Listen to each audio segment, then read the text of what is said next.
¿Alguna vez sentiste que eras la oveja negra de tu familia o que los libros eran el único lugar donde el mundo realmente tenía sentido?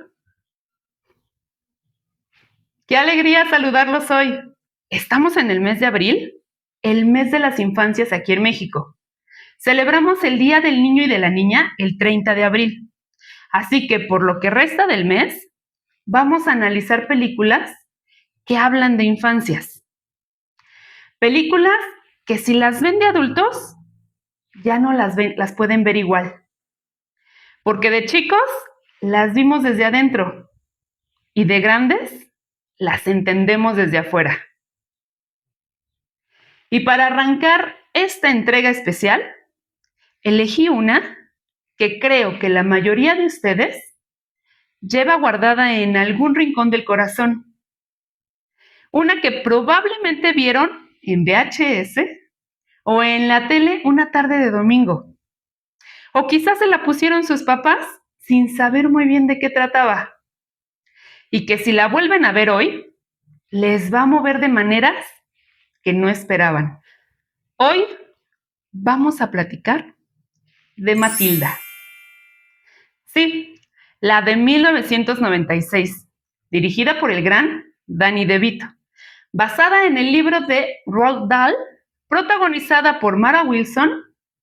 Matilda es una niña con poderes telequinéticos, una familia que la ignora, una directora de escuela que odia a los niños con toda su alma y una maestra que cambia todo. Eso a simple vista. Pero debajo de eso hay capas y capas que ahorita les voy a desempolvar. Porque no vamos a hablar de los pasteles de chocolate o de las trenzas de Amanda Tripp. Aunque pobre de esa niña, qué trauma. Hoy vamos a analizar cómo una niña de 6 años logra construirse a sí misma en medio de un ambiente que era literalmente un campo de batalla emocional. Preparen su café o su cereal como Matilda, pónganse cómodos y cómodas, porque hoy descubriremos que la telequinesis no era el verdadero poder de esta niña. Yo soy Reina Ramírez y esto es Alma de Guía.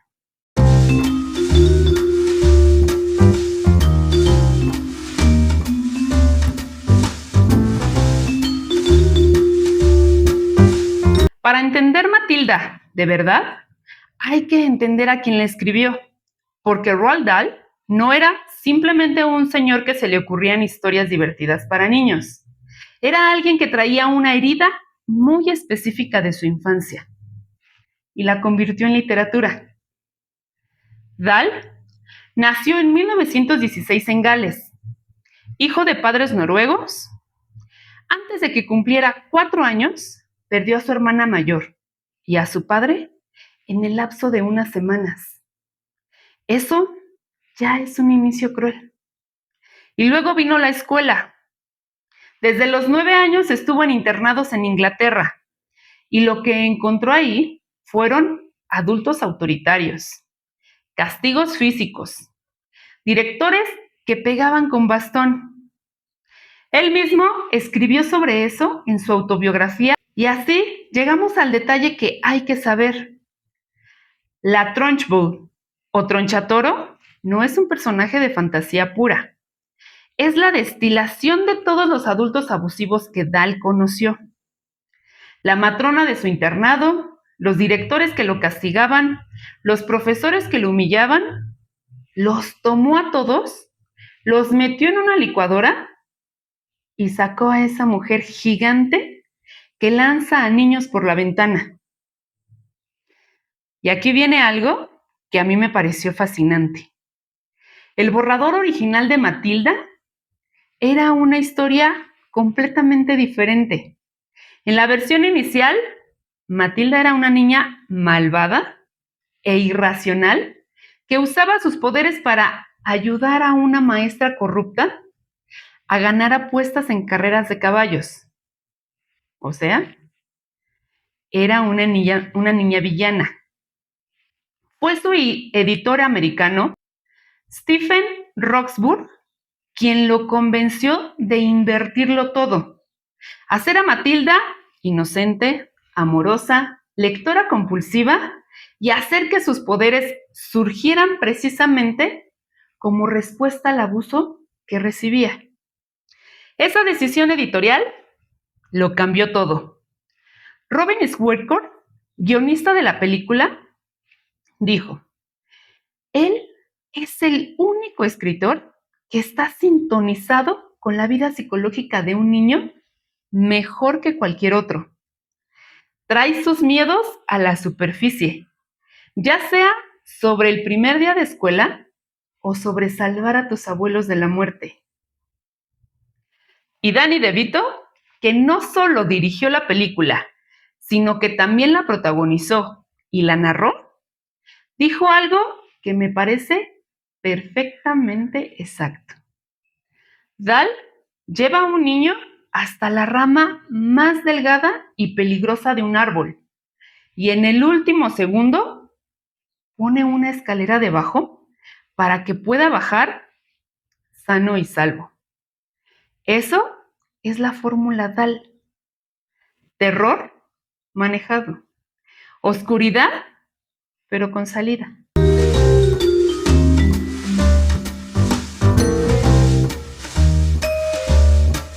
Para los que no la recuerdan muy bien, aquí va el resumen rápido. Matilda Wormwood es una niña prodigio. A los 2 años había aprendido lo que la gente aprende a los 30, a ser autosuficiente. Con el tiempo desarrolló sensibilidad y elegancia. A los 4 años ya cocinaba sus propios desayunos porque sus papás se olvidaban de que existía. A los 4 años y medio ya va sola a la biblioteca pública y se devora libros de Dickens, Hemingway, Faulkner. A los 6 y medio, finalmente convence a su papá de mandarla a la escuela. La escuela resulta ser Thornton Hall. En español, la primaria Aplástalos, dirigida por la señorita Tronchatoro, una ex atleta olímpica que odia a los niños con una profundidad filosófica casi admirable. Pero en el salón de Matilda está a cargo la maestra Miel, la única adulta de la película que de verdad ve a Matilda como lo que es. Un ser humano excepcional que merece ser reconocido. Y en algún punto de la historia, a Matilda le brotan poderes telequinéticos. Puede mover objetos con la mente cuando se enoja o se concentra. Y esos poderes los va a usar para hacer justicia donde los adultos no pueden o no quieren hacerla. Pequeño spoiler. Al final, Matilda derrota a Tronchatoro, libera a la maestra Miel de la esclavitud emocional en la que vivía y logra que sus propios padres la den en adopción legalmente con la maestra. Una historia con final feliz, pero que para llegar ahí pasa por lugares bastante oscuros.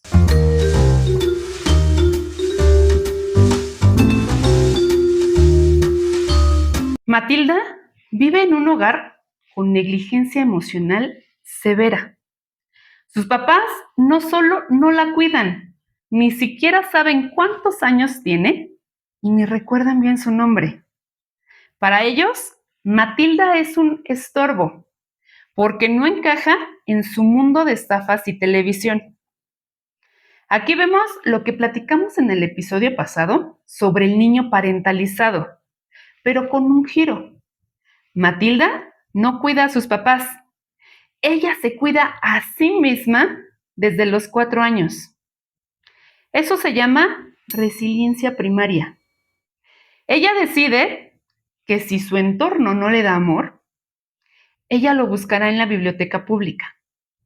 Y aquí va un concepto que me encanta: la biblioterapia. La biblioterapia es una disciplina terapéutica que utiliza la lectura de libros ficción, poesía, autoayuda, etc. Esto para mejorar la salud mental y el bienestar emocional y superar conflictos emocionales. Guiada por terapeutas o bibliotecarios. Facilita la identificación emocional, la catarsis y la comprensión de problemas propios a través de los personajes. Para Matilda, los libros de Hemingway o Dickens no son solo historias, son sus figuras de apego seguro. ¿Y por qué es tan importante el apego seguro? Porque es un vínculo emocional sólido y constante entre el niño y sus cuidadores, basado en la sensibilidad y respuesta oportuna a sus necesidades. Proporciona una base segura que fomenta la confianza, la autoestima, la autonomía y una regulación emocional saludable, permitiendo explorar el mundo con seguridad. Por lo que a través de la lectura, Matilda entiende que hay un mundo más allá de su sala de humo de cigarro. Ella no se rompe, porque su cerebro crea una narrativa de esperanza con cada lectura.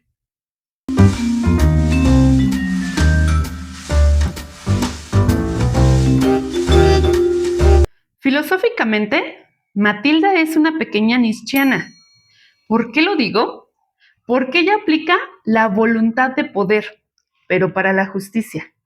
En la película nos dicen, si eres bueno, pero te tratan mal, tienes que darles una lección. Ella no acepta el destino que le impusieron. Ella cuestiona la autoridad injusta. La siguiente frase en la película, tengo razón yo, tú no. Soy lista yo, tú no. Soy grande yo, tú eres pequeña. Es la lógica de los adultos tiranos. Matilda rompe esa lógica demostrando que la inteligencia no tiene que ver con el tamaño o la edad, sino con el pensamiento crítico. Y aquí empieza lo bueno. En la novela original de Dahl, los poderes de Matilda son literalmente consecuencia del aburrimiento intelectual. Su cerebro es tan avanzado para su edad que cuando la meten en un salón que no le representa ningún reto, la energía sobrante se convierte en telequinesis y los poderes desaparecen en cuanto pasa a un nivel académico adecuado. La película conserva eso, pero le agrega otra capa. Los poderes se activan con la ira. Cuando la tratan injustamente, cuando la humillan, cuando alguien que quiere es lastimado, Matilda puede mover cosas. Y eso, desde la psicología, es una metáfora poderosa. Hay un concepto que se llama resiliencia adaptativa. La capacidad que tienen algunos niños de transformar circunstancias adversas en fortalezas internas.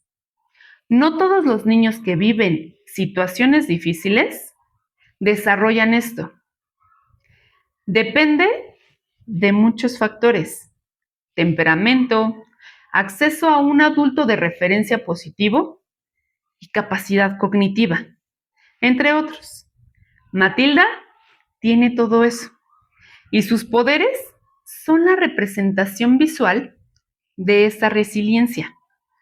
La telequinesis es la metáfora perfecta de su agencia personal. Como no tiene voz en su casa, su mente desarrolla una fuerza física para poner orden al caos.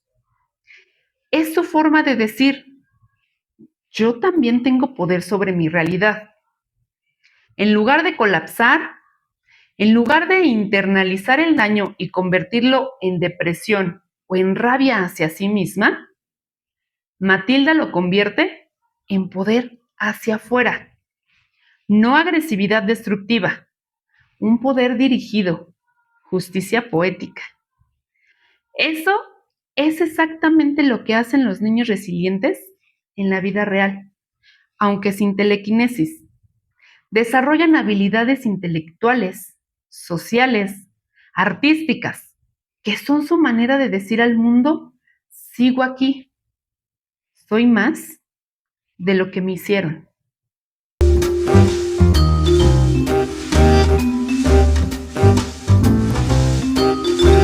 Un detalle que muy poca gente comenta y que Dahl puso con toda la intención del mundo, la familia de Matilde se apellida Wormwood. Wormwood en inglés es ajenjo, una planta amarga y venenosa. También es el nombre del diablo aprendiz en las cartas del diablo a su sobrino de C.S. Lewis. Dahl era un lector voraz y fanático de los juegos en el lenguaje. Eso no fue casualidad. Los Wormwood son literalmente la familia amarga, la familia venenosa, la que envenena la infancia de su hija con indiferencia y desprecio. Y Matilda, que se apellida Wormwood, pero no tiene nada de ese veneno adentro, es precisamente la anomalía que la historia quiere celebrar.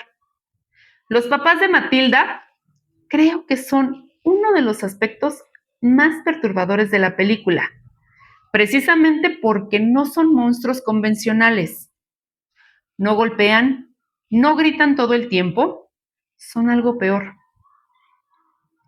Son indiferentes. Y esa indiferencia duele más. El papá, Harry Wormwood, interpretado por Danny DeVito, es un revendedor de autos usados que arregla los odómetros para engañar a sus clientes. No es una buena persona, pero tampoco es un villano de una película de terror. Es un hombre limitado que valora únicamente lo que puede monetizar. Y como Matilda no encaja en esa lógica, no le sirve para nada. No le produce dinero, no le hace quedar bien. Simplemente no la registra. Hay una escena que para mí define todo. Matilda le muestra a su papá un error en sus libros de contabilidad. Ella, con 6 años, lleva las cuentas mejor que él. Y en lugar de asombrarse o enorgullecerse, él se molesta. Porque la inteligencia de su hija es una amenaza a su ego. Eso es abuso por negligencia emocional. No hace falta levantar la mano para dañar a un niño. Basta con hacerle sentir que no existe. La mamá, Cinia, es igualmente indiferente, pero de una manera casi más triste. Ella no es activamente maliciosa, simplemente nunca desarrolló la capacidad de ver más allá de su mundo de bingo, belleza y telenovelas. No tiene herramientas para entender a Matilda. Y eso no la disculpa, pero la hace más real. Desde la teoría del apego, como mencionamos antes, Matilda creció sin una base segura. Sus figuras de apego primario nunca respondieron de manera consciente a sus necesidades emocionales. Y lo interesante es que la película muestra lo que pasa cuando eso ocurre, pero existe otro adulto disponible, la maestra Miel. Matilda transfiere su apego casi de inmediato a la única persona adulta que la ve, lo cual es psicológicamente exacto. Los niños con apego inseguro pueden formar vínculos saludables si encuentran al adulto correcto.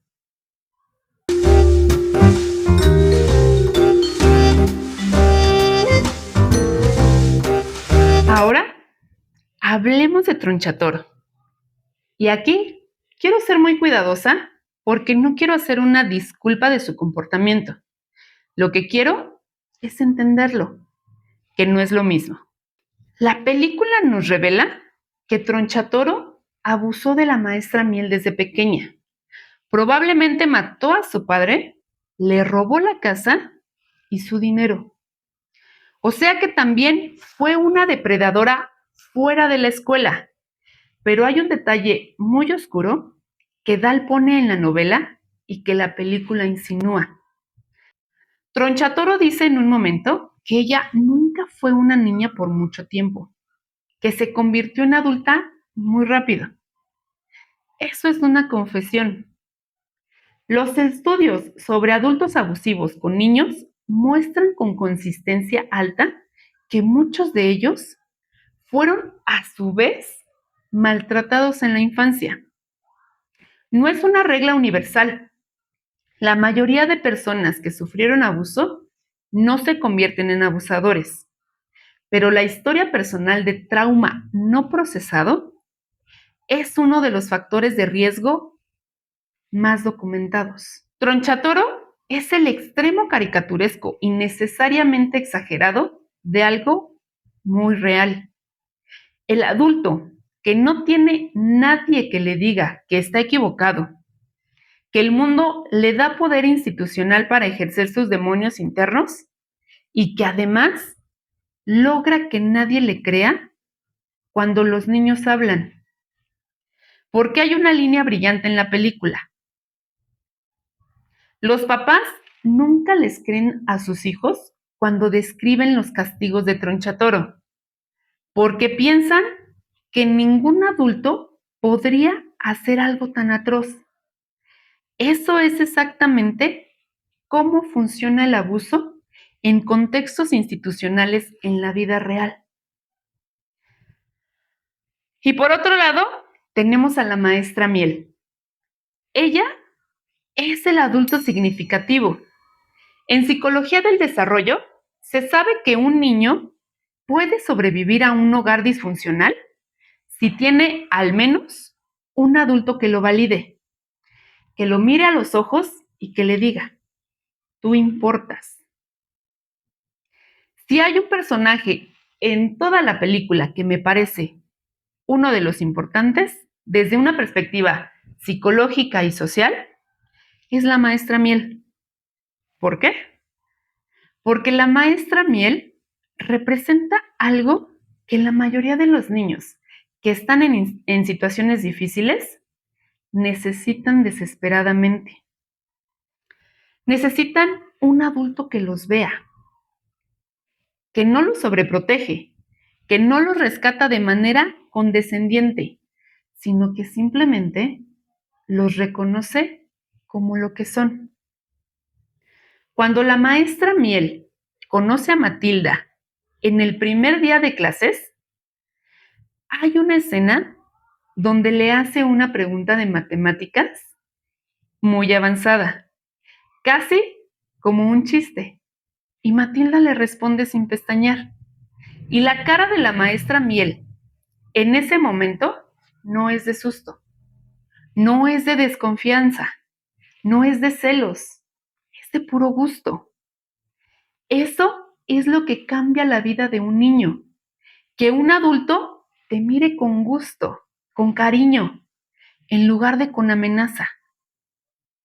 Pero hay algo más complejo en la maestra Miel, que también vale la pena señalar. Ella misma es una sobreviviente. Vivió con Tronchatoro, fue abusada por ella, le robaron todo y sin embargo se convirtió en maestra, en alguien que cuida. No repitió el ciclo y eso es importante porque Dahl podría haberla hecho amargada o rota, pero no. La hizo tímida, frágil, pero fundamentalmente buena. Es el contrapeso exacto de Tronchatoro. La maestra Miel también es una sobreviviente de trauma. Cuando ella y Matilda se encuentran, ocurre una sanación mutua. La maestra Miel rescata a Matilda de la negligencia, pero Matilda la rescata a ella del miedo. Es un ejemplo bellísimo de cómo el vínculo educativo puede ser terapéutico para ambas partes.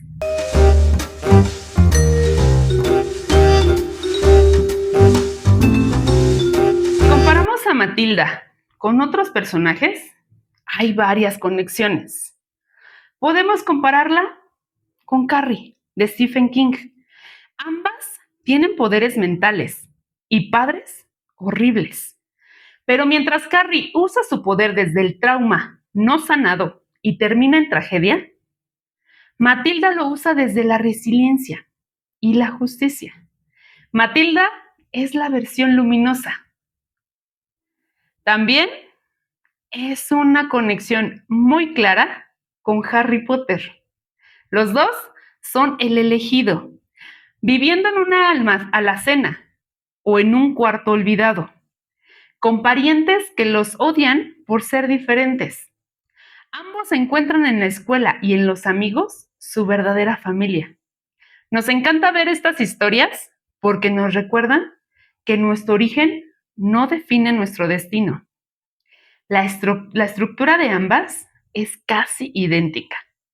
Y no es casualidad, porque J.K. Rowling leyó a Dal siendo niña y lo reconoció como una influencia. Hay un usuario que lo dijo hace años y siempre lo recuerdo. Los Dursley son los Wormwood con mejor vocabulario. Ambas familias ignoran a un niño extraordinario por no entenderlo. Ambas ven la magia o el talento de ese niño como algo amenazante o vergonzoso. Pero hay una diferencia. Harry Potter descubre un mundo externo que lo acepta. Matilda construye su mundo interno con lo que tiene a la mano. Harry necesita Hogwarts para florecer. Matilda necesita la biblioteca pública y a la maestra Miel. Eso hace a Matilda, en cierto sentido, más universal. No todos tenemos acceso a un mundo mágico exterior, pero a la biblioteca pública, sí. También hay una conexión con El Gran Pez, Big Fish, de 2003, de Tim Burton. Esta conexión es menos obvia, pero me parece muy buena. Big Fish también trabaja con la idea del narrador no confiable, del mundo que se exagera para hacerlo soportable, de la fantasía como herramienta para procesar el dolor. De Vito y Burton comparten esa estética de lo grotesco adorable, de los colores saturados que esconden algo oscuro. La diferencia es que en Big Fish es un adulto mirando su pasado. En Matilda es una niña viviendo su presente. Y eso cambia todo. En Big Fish, la exageración es nostalgia. En Matilda es supervivencia. También la podemos conectar con El laberinto del fauno de 2006 de Guillermo del Toro. Esta es mi conexión favorita y la que creo que nadie espera. El laberinto del fauno y Matilda tienen en común la estructura más importante de todas. Una niña en un mundo adulto hostil que encuentra o desarrolla un mundo interno de poder y significado que los adultos no pueden tocar. Ofelia, igual que Matilda, está rodeada de adultos que no la entienden o que activamente le hacen daño. Y ambas encuentran su salvación en algo que mezcla lo real con lo fantástico. La diferencia es que El laberinto del fauno no le da el final feliz. Guillermo del Toro deja la ambigüedad de si el mundo mágico de Ofelia es real o es una disociación de una niña que no puede soportar su realidad. Matilda sí tiene el final feliz. Danny DeVito siguió la fórmula DAL, la escalera debajo de la rama. Del Toro quita la escalera. Ambas son películas válidas, pero hablan de audiencias diferentes y de esperanzas diferentes. Y La maldad de los niños en el cine de Dal, James y El melocotón gigante de 1996. No puedo hablar de Matilda sin mencionar que salió el mismo año que James y el melocotón gigante. También adaptación de Dal, producida por Tim Burton. Y que eso no fue casualidad. 1996 fue el año en que Hollywood decidió que Dal era bancable, que sus historias oscuras y divertidas para niños eran material de cine. Pero Matilda tuvo más éxito cultural a largo plazo. Y creo que es porque James y el melocotón gigante es más abiertamente fantástica y por lo tanto más escapista. Matilda es fantástica, pero su mundo de base es el mundo real. Una familia disfuncional, una escuela abusiva, una niña invisible. Cuando aparece la telequinesis, ya estamos tan dentro de su perspectiva que la aceptamos sin chistar.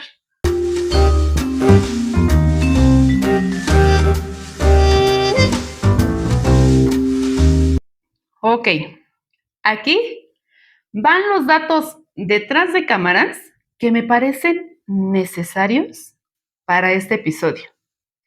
Primero, el más importante y el más triste.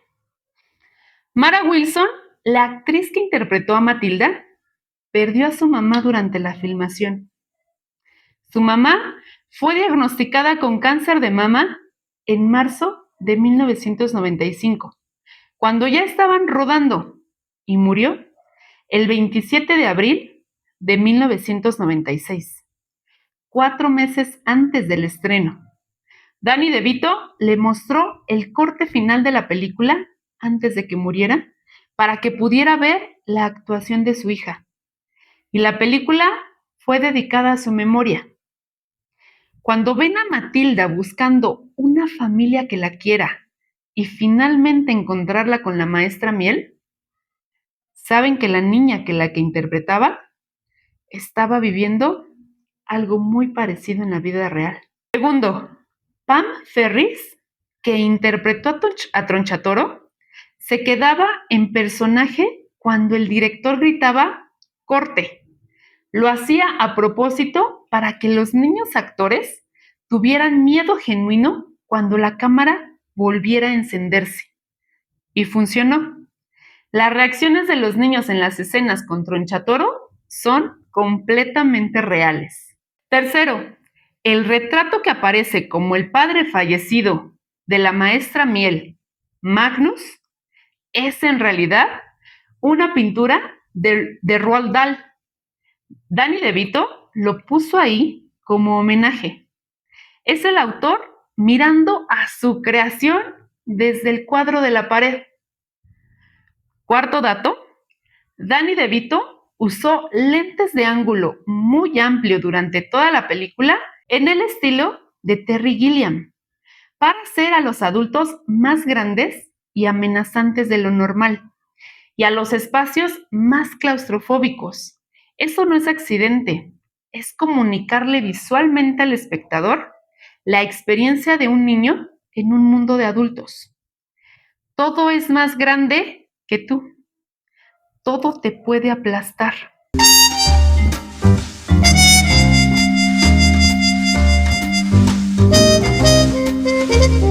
Ya llegando al final, la pregunta de siempre en Alma de Guía.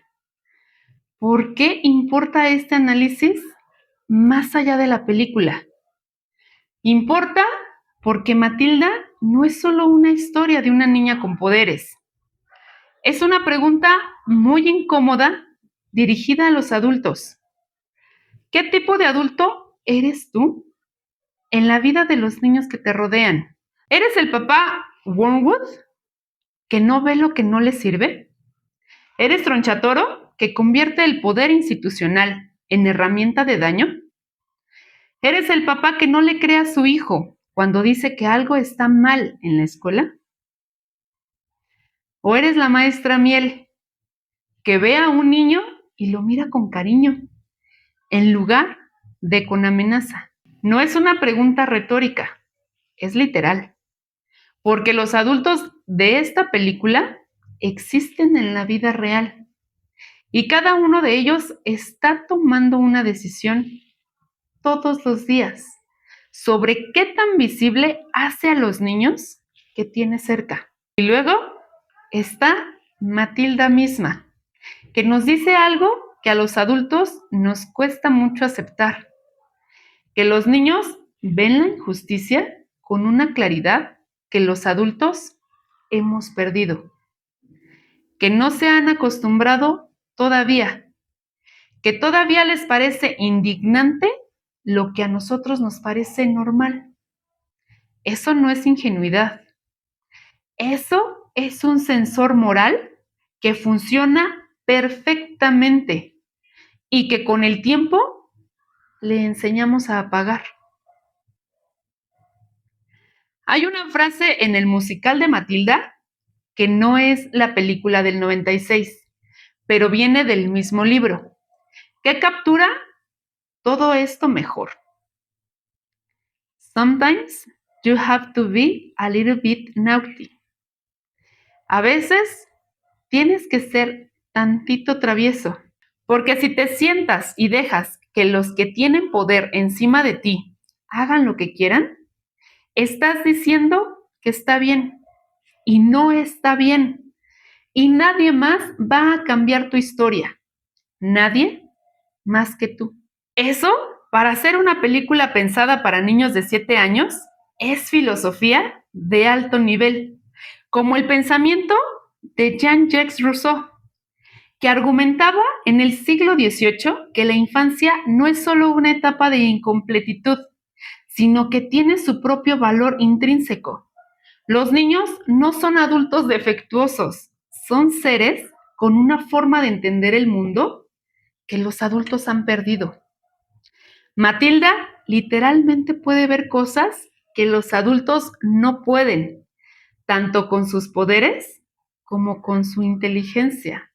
Es Rousseau hecho película. Y por eso Matilda sigue existiendo, sigue resonando. 30 años después del estreno, sigue siendo la película que una persona recuerda cuando alguien le pregunta, ¿cuál fue la que la hizo sentir que valía la pena ser diferente?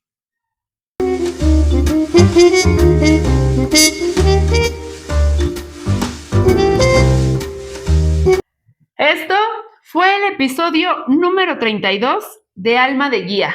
Matilda, 30 años de existencia, un libro de Roald Dahl que nació de la infancia más dolorosa del autor, una directora de escuela que es el terror institucionalizado, una maestra que prueba que un solo adulto puede cambiar el mundo de un niño, y una niña que descubrió que la ira puede ser poder si sabes hacia dónde dirigirla. Este mes seguimos con el especial de infancias por el Día del Niño y la Niña.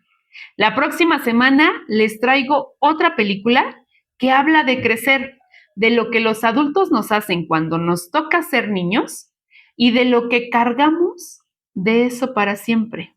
Si Matilda fue parte de tu infancia, cuéntame. Búscame en redes como Alma de Guía.